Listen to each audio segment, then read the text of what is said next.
Good evening. Hello. Hope you had an enjoyable dinner that was delicious in this intimate gathering.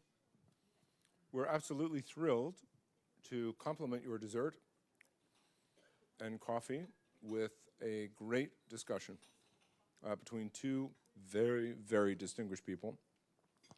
Many of you know Sandra McLeod. Sandra is Group CEO of Echo Research. She's been part of this community for a long time. She runs the Britain's Most Admired Studies.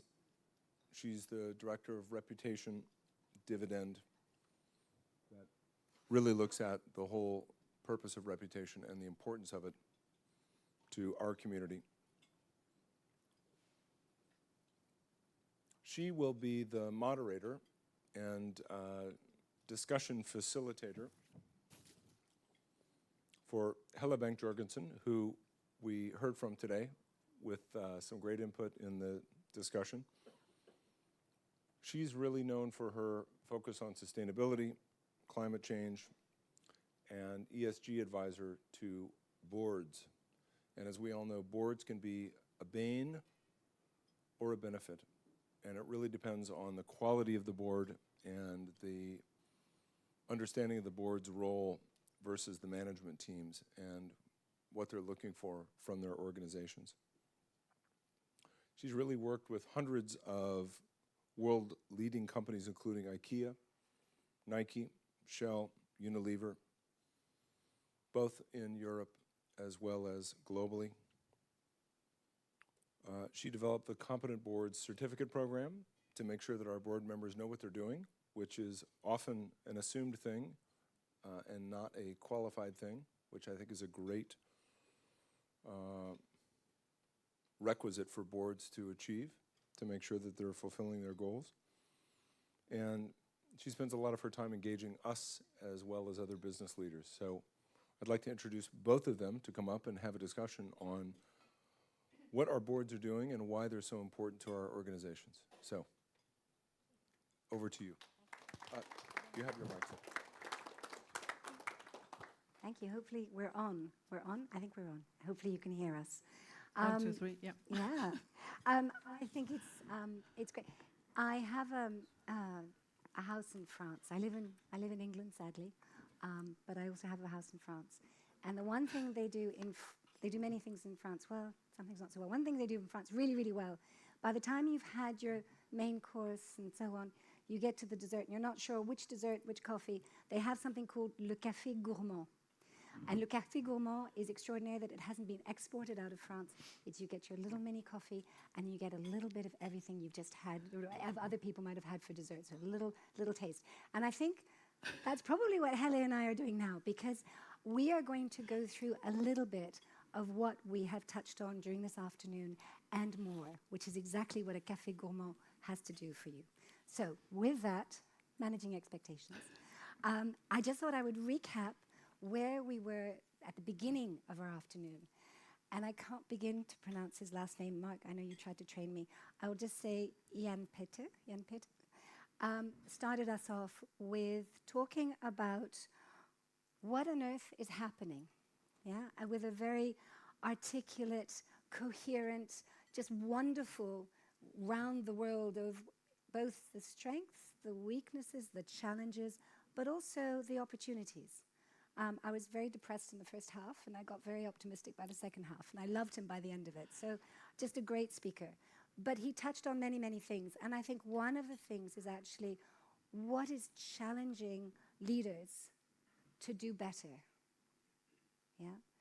And that is very much the theme of Page, is how do we challenge ourselves to do better and our organizations to be better.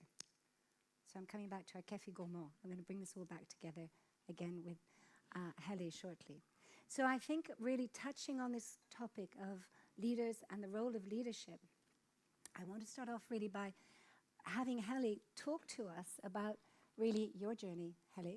Helle is in the many, many things. Her bio is tiny in the write-up, but it's huge when you actually Google her properly.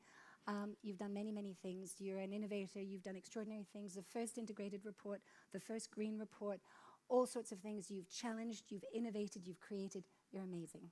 Peter did say we'd be new best friends by the time we sit down together, and I'm just so inspired by what you've done. But I think there's a lot of lessons here for us.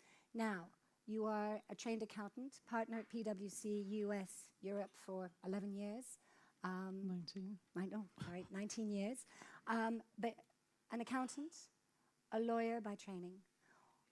What has your background, and I think all the things that you've done, and I'd love you to share that journey with us, really enabled you to be here with us today, to share with us really the answer to this question that we've been asked is actually, how do chief communication officers really help boards with these big challenges that we're all facing to be better and to do better? So Helle, please talk to us about your journey. Accountant, lawyer, you're here with us. What role communications and how do you see all this coming together? Well, thank you. And I should say, I actually think that the reason why I'm here is not to be sitting on this stage, but actually to be with you, because I learned so much today. So I just said to Peter, did you invite me here to actually just learn from all of you or to sit here? So bear with me. Yes, I am a business lawyer by training. I am an accountant. I did. For PwC, I should say that I actually were in charge of marketing and communication. I think the reason why we were successful was because I said to the team, you go, and the reason why I probably got that role was because I was often interviewed about sustainability and climate change. So I started my journey actually in school, doing, as you said, the first green account for as the Danish steelwork many years back, and got bitten by this life cycle assessment, life cycle cost, and understanding. That was the time where Brundtland report was there, and trying to understand what's really happening in the world. So some of the things that we've been discussing now, and that brought me to try to figure out what is it that we can do in all these different silos. So if you think about it, you have silos, and as an accountant, when you go out, you actually talk to all the different kind of parts of the business. You talk to sales, you talk to investor relations, you talk to finance, of course, procurement, research and development. And how do we ensure that we get that same language and that we actually understand each other? And I think that might be the biggest challenge that we have. So I'm hoping that, I learn a lot from you, but also that we kind of like say, how do we use that? And I know earlier today we said the Sustainable Development Goals could be that language. I normally say that if you don't understand Danish, I can shout as much as I want in Danish, you will still not understand me. But yet we see so many out there that says, oh, but then I'll just try again, I'll try again. Instead of putting ourselves in the shoes of whoever is receiving that message and trying to figure out what is it that's important for them. And that's, I think, in terms of the board of directors, in terms of CEOs, in terms of sustainability people, I see that all the time. It's kind of like, how do we take that language and actually try to understand the other person? And if we do that, and again, Sustainable Development Goals could actually be the answer, we have a platform. And it's not that we think that different. I'll come back to Sustainability Development Goals, the SDGs, in a moment. And I also know Helle's got things to share with you on that.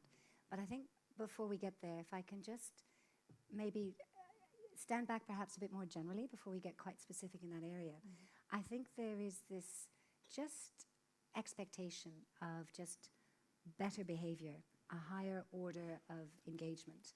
And we see that from our young, for those of us who are lucky enough to be parents. We see that with the millennial generation, for those of us who have millennials in our workforce, in our teams. We see that in investors increasingly. Yes, they're using a language they haven't used 3 years ago. So they're talking about cybersecurity. That wasn't on their agenda 3 years ago. They're also talking about ESG, which wasn't on their agenda 3 years ago. But it's much more serious now, and it's much more engaged. So how do boards start to get their head around this change? And what role the CCOs in helping boards get to that? That's actually the reason why I started Competent Boards. And we were just talking at the table that many of those companies that I worked with, I started to ask the board of directors, so where did you get your information? You have a fiduciary duty to make well-informed decisions. And in order to do that, you need to be well-informed. All of those things that's hitting, not only all of you, but also hitting the CEOs, that hitting the board of directors. How do you get all of that information? And it's hard. So what we did was then to put together, and I know around the tables you have an example, where I basically interviewed many of these board of directors, CEOs, etc., to share what are their inside experience, good and bad, because in that way you can actually learn. And so I think that you'll see some board members that's starting to grasp it. Could be because of Greta, that's suddenly out there. It could be because of their grandchildren talking to it. It could be because Larry Fink is sending his CEO letters. It could be because the employees, that, by the way, some of them have now gotten shares and are using those shares either to go and put out a shareholder resolution or put out there that they want those companies to do something different. Or it could be that they basically say, okay, we go and strike. Things that, honestly, when I started my career, was like, no, you're totally you're loyal to the company. You don't do things like that. And now we don't have our cell phones up here, but everybody can document in 2 seconds what's happening. So the transparency is just huge. If you then say, in terms of all of you, I love when I'm in hotels, different places, to see what they're actually doing, and we are now married, and I'm very pleased to say that they have this, that you should hang up your towels so they would reuse them. I'm not going to ask how many here have done it, but I can tell you there are a lot of places where I do it, and yet I do still get a new towel. I'm going like, what's that? I actually think they're good here. But normally you don't have the training. You don't have the incentives. So if you look at the little card that you actually have in your room, it will say all the things that you can do. One of them that will cost you money if you do. That's smoking. So if you smoke in your room, you're going to pay. But the other things are something like, oh, you should do this because that's the right thing to do. And I think some of those incentives we don't see in the companies. We don't see it, being that investors really have gotten the training, but also the incentives to do it. And then we see, this is not from here, this is from another hotel, where I received some truly earth-friendly spa collection shampoo. This is truly earth-friendly. I mean, I know you can't read it, but that's what it says.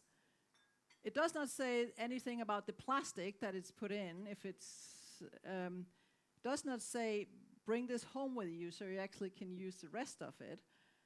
So the amount of things that's out there, and my fear is actually that we have good people that, and what I heard today was like, okay, I don't need to be here, but that's doing the right thing. But I do think, unfortunately, there might be somebody out there to say, oh, green is cool.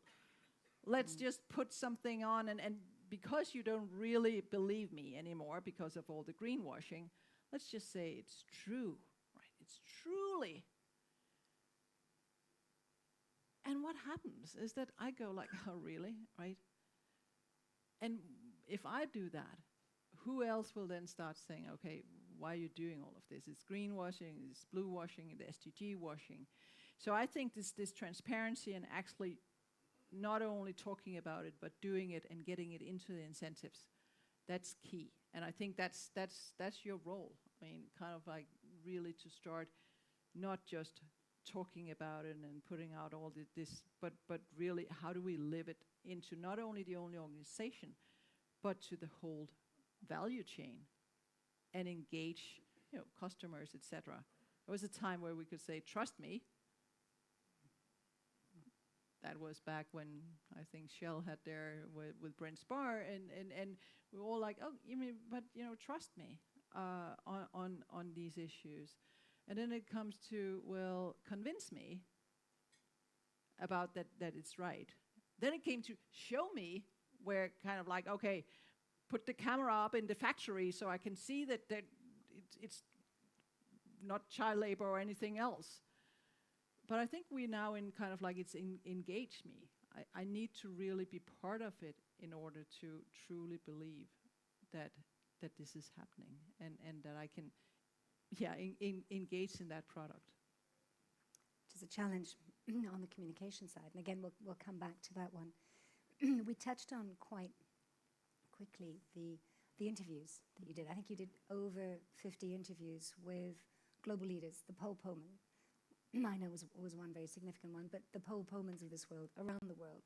And you again, fairly common question, what keeps you awake at night? And a number of questions that went around that. Were there any surprises or any things that were in there that you think, gosh, I didn't expect to see that? So is the realization that you've come to, do the boards get that dissonance between we're saying something but we're not really doing it, it's just greenwash?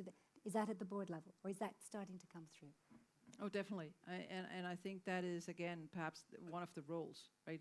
That if you think about it again, put it in those shoes, right? It's, you have a person that clearly wants to ensure that this company is successful. In order to do that, you need to have products, services that you sell, but you also have the reputation. You have not only the reputation of the company, you actually also have the reputation of yourself. And do you ask the right questions? You're supposed to have oversight. So you're supposed to ask all of those right questions, and whatever happens will reflect positively or negatively on you. But you also need to do all the compliance. So all of the compliance issues that's on the agenda, you need to ask those questions, and things again are just evolving so fast. And then I think what was really great, and bear in mind that those people that I interviewed are probably the leaders of the world, right? But this leadership having the courage to say, okay, we need to do something. This is not just about selling the products or the next quarter. It's about long term. It's about the 9 billion people. It's much bigger than that. And I think, I don't know if it surprised me. I wouldn't say so. But I think what surprised me was that purpose. When we talked about purpose, some of those that I interviewed, you could see the eyes starting to shine, right? It was like, this is really important. I do something that's really important. And if you think about that on that level, think about all the employees. And if they see that, I'm proud. This was one of those in investor that like, when I go to work and if I do my work in a great way, that means that so many people around the world actually have more money when they retire, right? The eyes was kind of like, you can all see it because it's online, but it was fascinating. So I think that's the biggest aha moment. And then again, some of the sustainability people that I talked to, that was like, what? Do they say like that? Because that's the language part that I think we're still missing. I want to come back to language and questions, because I think that's quite useful for us all in the room.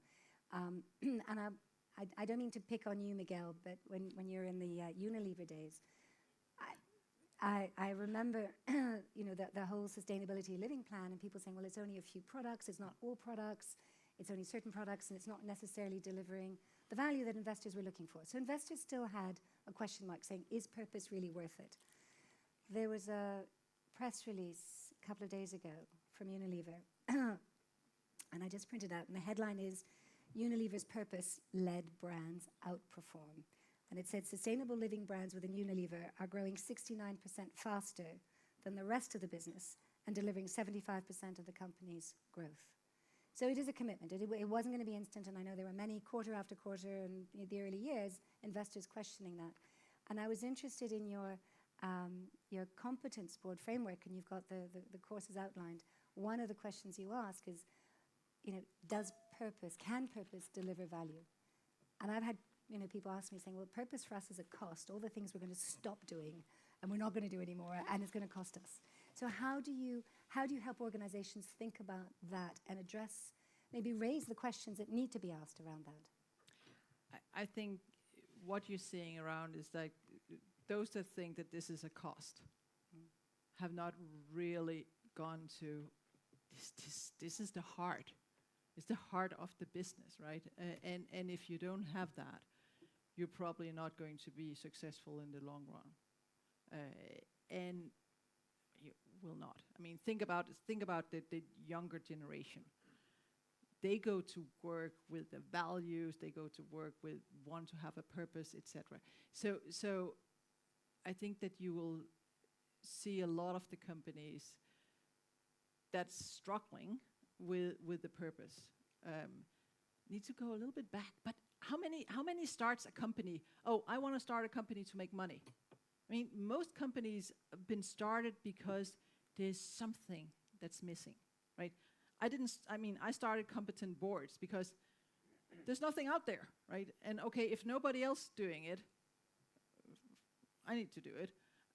So you start things based on that. The soap, or if you go back to the Unilever, etc. So most companies can find what is the purpose that they have, and then they can engage the whole workforce, but also engage their partners.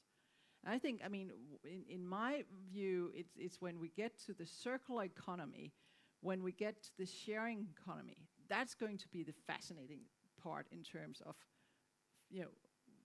we have a purpose, but we also share the responsibility and the reputational issues in that respect. One of the things, and I know you've passed around the little, someone said it's a bingo card of the SDG goals. For those of you who are following EU regulation and some of the discussions going on, the former EU Minister Timmermans was at a sustainable finance conference recently, and he has done this before, where he's been indicating that the way the EU is going to go forward is any company that doesn't report on SDG lines in terms of genuine progress, and it isn't just greenwashing, it is genuine change, action, impact, actually will not be eligible for research grants, will not be eligible for tax support, will not be eligible for the kind of things that they would get from the EU normally. So that is huge, and that is material, and that will affect businesses pretty quickly. How this issue of language, can you talk a little bit about the SDG goals and how you see that in terms of how organizations embrace it and how CCOs should maybe be asking a bit more challenging questions? Sure. So first of all, how many in here know about the Sustainable Development Goals? Okay, so very briefly, this is the result of the world's largest stakeholder dialogue. All around the world, people were asked in terms of basically what are the biggest pain points. I'm using my language more than, but it basically what are the biggest pain points around the world. Then in 2015, 193 member states of the UN, so basically the whole world, came together, and I was at the UN, and Paul was there, and you were probably there as well, even though we did not meet there. And we agreed to these 17 goals, and they came into force in 2016. And it's a plan that we say that we are going to achieve these 17 goals by 2030. So that's why it's also called Agenda 2030. How many years do we have? not enough. So let's just say it's probably more aspirational in that regard. But what's fascinating about these Sustainable Development Goals was that before then we had the Millennium Development Goals. And that was very much seen as, well, that's something where the government are giving money to developing countries, and then it's all good. And by the way, there was a lot of great things that actually came out of this. What's fascinating by these are that one thing, it is this, as I say, the world's biggest stakeholder dialogue, but that you have businesses that's part of all of this. And if you don't have the businesses as part of it, we are never, ever, ever going to achieve it. So it's not only that businesses are starting to internally in their own saying, how can we link this to our purpose? Because in here, if you can't find your purpose, well, look here and see which of these Sustainable Development Goals are you contributing to in a positive way or in a negative way. And by the way, then look at your supply chain and do the same. Then look at your customers and the end of your product. What is it your service is doing, et cetera, et cetera. If you can't find a purpose, I'm going to do it for you for free. So it is kind of like it's I'm not going to say it's a no-brainer. Well, I said it, but that's so. These 17 goals, I think, is some were saying, well, that's so big, and there's 167 underlying targets and pool, and what are we going to do? And some of those people that I interviewed are saying, well, you don't need to start with all 17. You can start with those of them that really speaks to you, and then start from there. And I think that that's what we're seeing. And clearly, we're already hearing SDG washing. So where companies are going out there and saying, oh, we do some of this and put that in without really having it embedded into the strategy, into the culture, into the soul of the company. And I think that's what we see that needs to happen. And that's, again, I think that's where there's big opportunity. And if you think about it, Sander, there's no doubt that things like this, there's a lot happening at the moment. And I was reflecting, so when there was the sweatshop issues back in '96, how long is that ago? That's not that many years ago. And everybody, was at that point, it was like, well, it's not our responsibility, it's the responsibility of the suppliers, right? That was the way we all looked at it until there was a shareholder that stood up at an annual general meeting and say, I would like to hold this company to a higher standard. And I got involved in at that point. And it's amazing to see that now you have laws in France in terms of your suppliers, et cetera, et cetera. So there's so much happening. And I think, again, linking it to this is everything from sustainable, responsible consumption and production to the sustainable cities, et cetera, et cetera. So, yeah. It's interesting because it's certainly, I know one of the things that you brought back from your study and your interviews was how the tone at the top is changing, the attitudes are changing, and certainly I think the thinking and the discussions are changing. I mean, I'm certainly seeing that in terms of the questions that are being asked of measurement and metrics and so on. And I'm hearing in the discussions that I'm having, and I'm an ambassador of the International Integrated Reporting Council, and they're using the SDGs as the framework. And very much picking up what we're hearing this afternoon is companies will say, well, we have I love that analogy this afternoon, the thumbprint. There'll be 3 or 4 that are really relevant for them because that's their footprint. Not to say their thumbprint, that's their footprint. That's the ones that they're embracing. But what I'm seeing, and I'd like you to comment on this, I mean, I think what I'm seeing is a disconnect between some of the conversations at the board around these kind of things, the management accountants that are getting involved saying, how do we address these intangibles alongside the tangibles? Yeah? How do we repurpose it in a way that makes sense for the organization? but where and how do communications get involved? And what I'd love you to share some perspectives is where you feel communications has been really outstanding in terms of helping to lead on some of these issues, but also maybe where communications didn't seem to get the memo and is not connected with these discussions that are going on at the board level. And the board level is turning to the big four or the big outside McKinseys of this world to help them, when actually the talent and the thinking and the passion may already be internally. And I'm interested in terms of how to make that connection. Well, I mean, if you start with integrated reporting, so actually at the start we called value reporting. So it was about, if you look at the financial reports, what are you actually reporting there? And then you had all of these other capitals. And how did you start to embed that in? That was a lot of communication. And it was a lot of communication where you had on one side, you had a sustainability report or something like that spoke to many of those other capitals. And then you had the financial report, and those two things did not really match. So where were the communication person in that regard? I was out talking to different people who were saying like, well, that's not something we do. And I said, well, you actually already put it into a report. So the left hand had no idea what the right hand had done. So that was the CFOs where I said, okay, you should start reporting about these different issues, and investors are starting to ask, etc. Like, no. We could never report about this on our employees or something like that. And I'm like, pick up the report and say,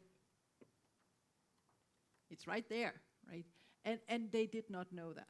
And I don't know if that was the communication that should have been in that role and saying, how do we link those things? But I definitely think there is a role to figure out how do you link all of these different issues. And I'm not saying this is going to be easy, because it's not only talking to investor relations, sustainability, etc. I think it's talking to research and development.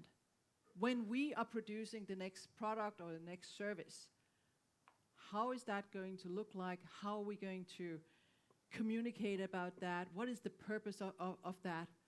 I think it's when you go to the salespeople, what are the incentives that they actually have? I think it's when you think about that brilliant products that are having all the right features, but you really would like to sell, or your salespeople would really like to sell something that's different. So I lived in New York when there was big trucks driving around the city. I'm not going to name the name of the company, but let's just say the CEO went out with one message and was very kind of like, that was brilliant, everybody liked that message, and the next thing that happened was that big trucks were driving around in New York with totally different message. And clearly, I think there was a CEO that had a few sleepless nights, and probably a board member or two that called and say, what's really going on here? So that thing about not having it structured, and it goes back to actually being transparent and knowing what's going on in the company on all these different levels, and then tie that together. And I'm not sure if that is your role or who role that, but I know that everybody needs to be around the table and speak up. And I think, Peter, you have the conscious of the company, and I have to admit that I was like, wow, is that I saw that little devil sitting on one shoulder and then the angel sitting on the other shoulder. And many of the things that I was thinking about in terms of the ads was like, well, that must have been the devil that been talking to put those out there. And again, that might not be fair, but if I see it's big cosmetic company where it said like, well, the ads that you're putting out there, what light are that putting women in? The ads that you're putting out in this country that basically should not have cars that are polluting. Is that really the message that you're sending from headquarters? And again, I don't know if it's you, so I have to be careful. You don't have any tomatoes you can throw at me. But I think there is a role to play to figure out what is that. There's nuts, yeah. But I also think incentives. And one of the things I often say when I get into a company, if you look at the incentives, both the incentives that's kind of like in the, this is how you get your bonus, but also the incentives on the culture. How are people really talking to each other? How are they really engaging? Do I dare ask that stupid question? Do I really dare put my neck out because I'm getting that look? Or, no, we can't do that. You go back, right? And if you look at those signals, you can often see what's going to go wrong. And I think at the end of the day, the board of directors, if you could come and say, okay, there's some signals here that could get to some of those things, and I think we can all name those companies that nobody really would like to sit at the board of directors, or for that matter, probably be a communication person right now, unless you love to be out there and crisis mode all the time. So I'm not saying, well, there will probably always be crisis, but if you can look around the corners, if you can start figuring out what's going to happen, not alone, but together with everybody. And that's again, I think you need to not just sit in an office, but being out there, being out there, visiting suppliers, being out there, talking to customers, et cetera, then I think we could probably be in a much better situation, and the board of directors would probably say, oh, could you come and talk to me about this? Because I rather not be in that situation.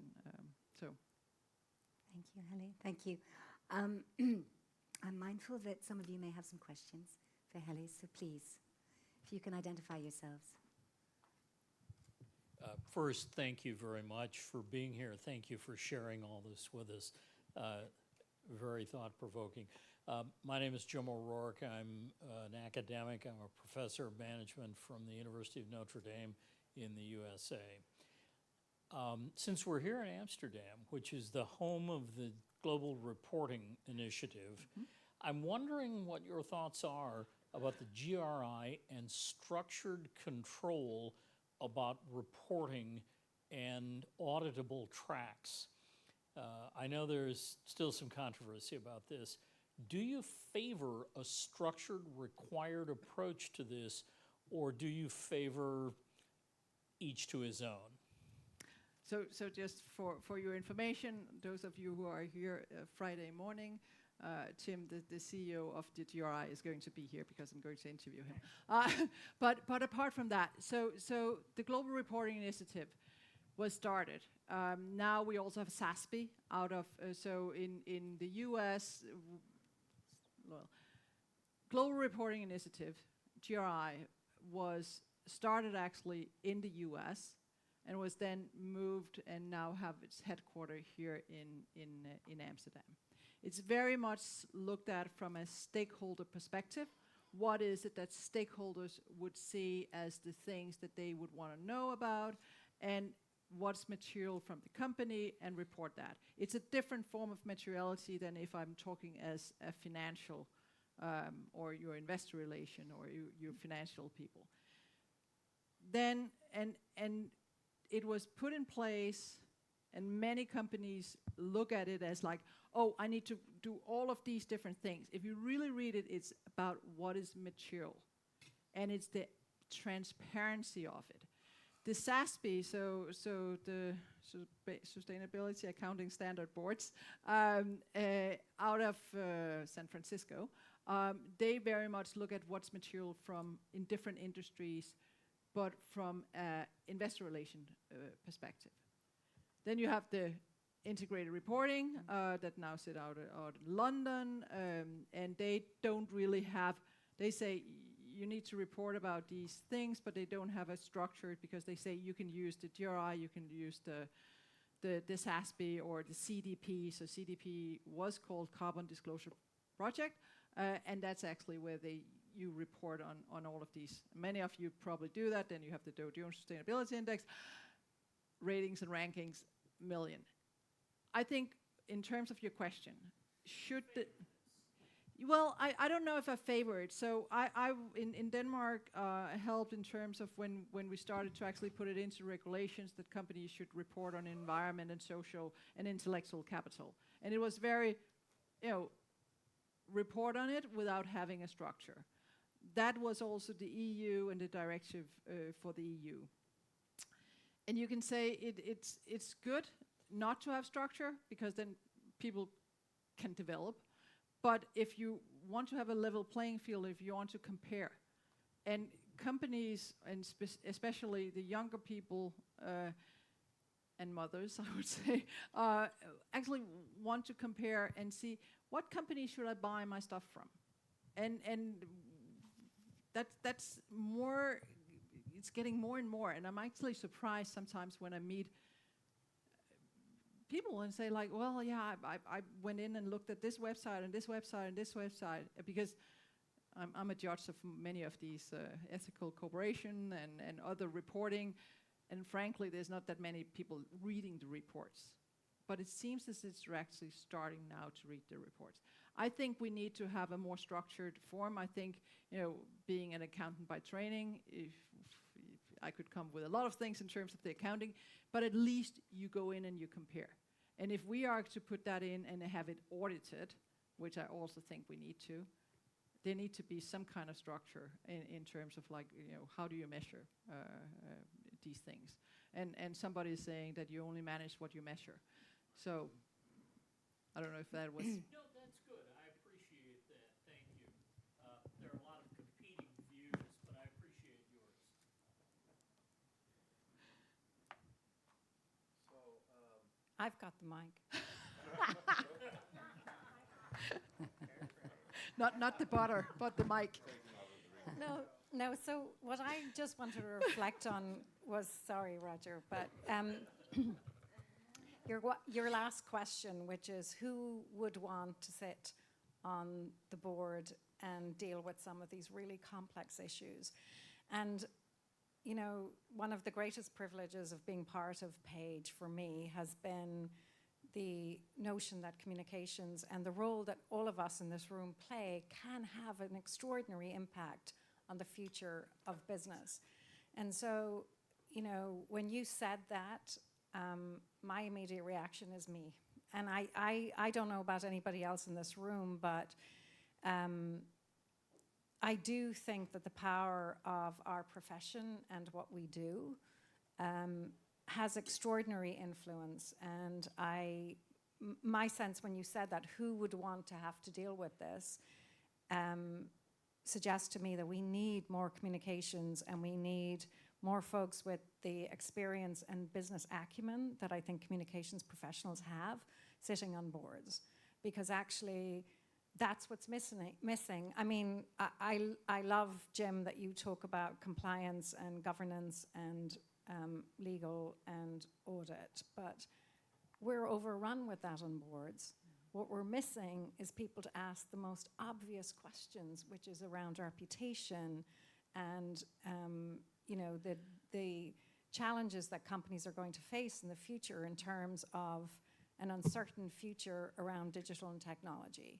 And that, to me, is where Page comes in, right? There's this extraordinary body of people who we talk about a seat at the table, and yet we're still trying to engage at that level. And actually, the board is desperate for what we have to offer, and we need to engage at a board level, but the board needs to rethink what constitutes a board. And this, to me, is the closest it comes, which is why I think European boards will be the future of determining future boards, because these issues, if we start to begin to align our boards against these goals, then these people in the room will be on those boards. But if we still go back to compliance and governance and regulation, then we are living in the past. This is the future, and this is the role that we can play in the future. Can I give you all a challenge?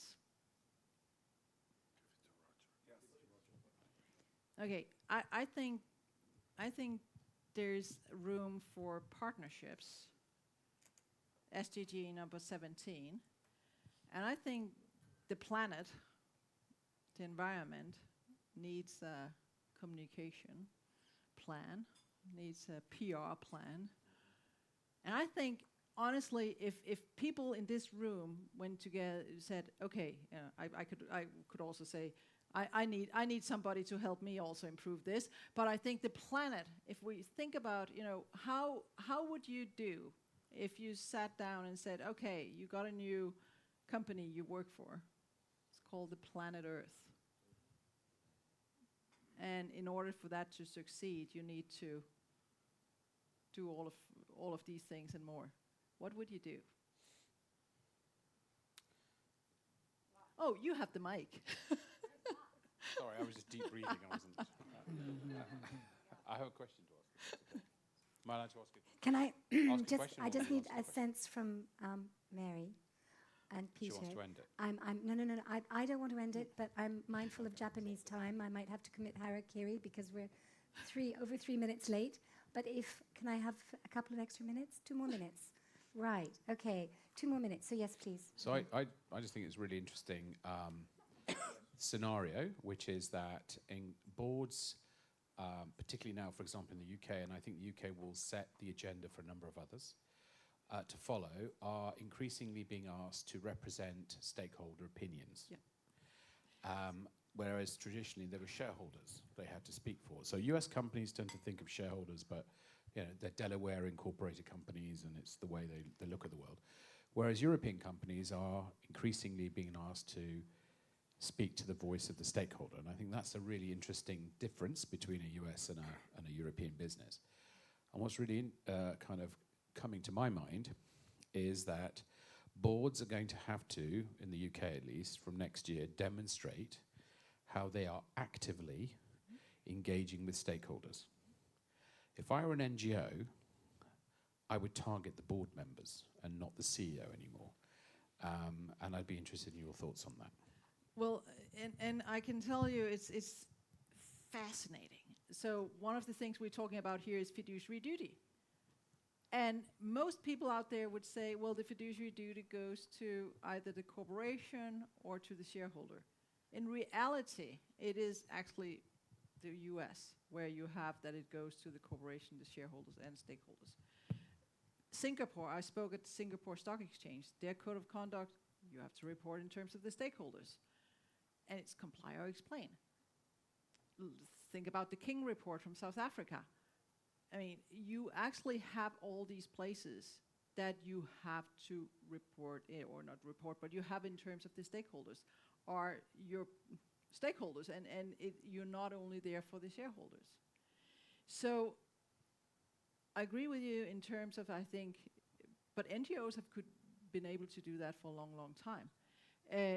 What's interesting is that now you have the investors that's starting to say, you know what, I want you, dear board member, to be able to articulate your strategy and articulate what is the purpose of your company. Thank you, Larry Fink. And in that regard, really start that discussion. I know there's a lot of companies that will say, well, they never ask us those questions. But again, it's also a question about education. So many of those people have not been educated that's supposed to go out and ask you the questions, have not yet been educated. But I think it would be putting your head in the sand to say, oh, okay, they haven't asked me so far, so it will not. And yes, you have the NGOs, you have, but in reality, it's the duty of the board to include the stakeholders.